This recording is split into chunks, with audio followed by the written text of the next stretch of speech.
Hey guys, my name is Cody Barna. I'm a local real estate agent here in New Hampshire with eXp Realty.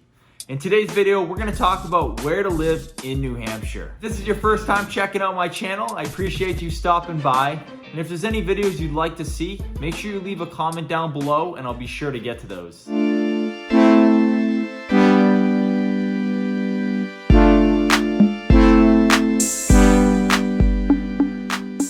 First, we'll start way up north. You have Colebrook and Pittsburgh.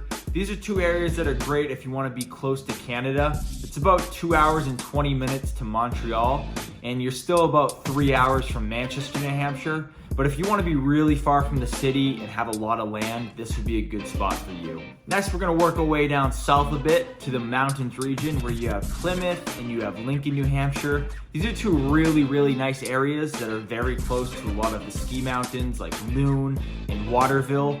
And you're still about an hour and 15 minutes from Manchester. So it's not too far from the city, but you have that really awesome secluded feel. There's a bunch of campgrounds in the area and the scenery is beautiful. One of my personal favorites, you have North Conway and also Ossipee. These are great areas on the eastern portion of New Hampshire. They're really close to Portland, Maine. You're about an hour and 30-minute drive, and you're only about 2 hours from Manchester. And they really offer a lot of outdoor activities, especially in the summertime. You have the Kangamangas Highway, and there's a bunch of things for kids to do.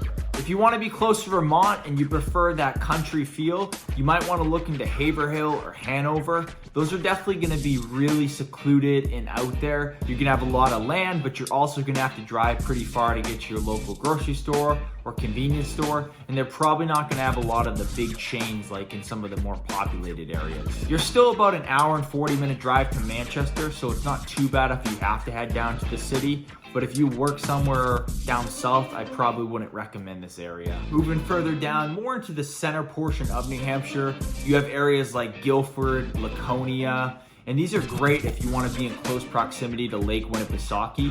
It's also a perfect location if you're into short-term rentals, as this is a great market for that. You also have Bristol, New Hampshire, which is in the same region. They have Lake Newfound, which is a beautiful lake. And all of these areas are only about 50 minutes from Manchester, so it's still relatively close. These are all great locations if you want to live in the city, but also own another property to travel to in the summertime. Now moving on to the northeast portion of New Hampshire, you have areas like Durham, which is home to UNH College, and you also have Portsmouth, New Hampshire, which is right there on the water, and it offers a great selection of restaurants and nightlife. So a lot of young professionals are moving to this area, but that also comes with a higher cost of living. The home price here is significantly more than you would find in somewhere like Manchester. If the ocean is your thing and you want to be really close to the beach, I'd recommend looking into Rye, Exeter, Hampton. The home price over here is going to be a lot more than say Manchester or Nashua, New Hampshire.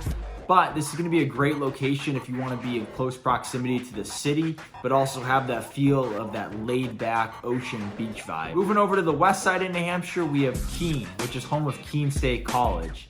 This is a great area if you're into student rentals, as a lot of the builds are older and they can be converted over to apartment-style living for the students.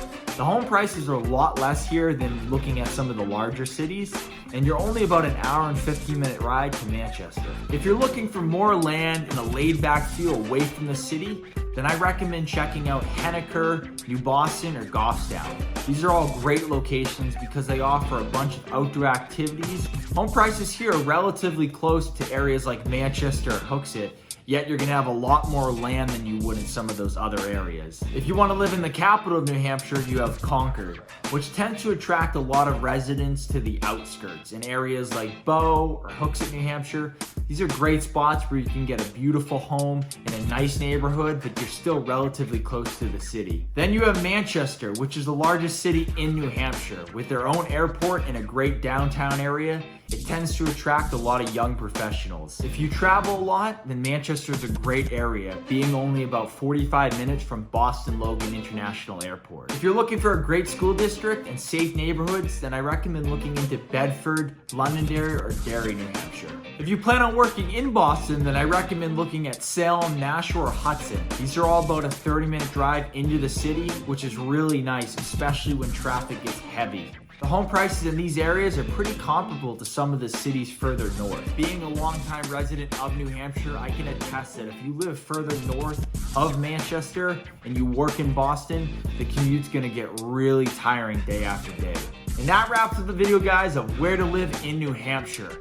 If you have any questions, leave them in the comments down below and I'll be sure to get to them. And if you're enjoying these videos, be sure to leave a like and subscribe. It definitely helps to grow the channel. And as always, thanks for watching.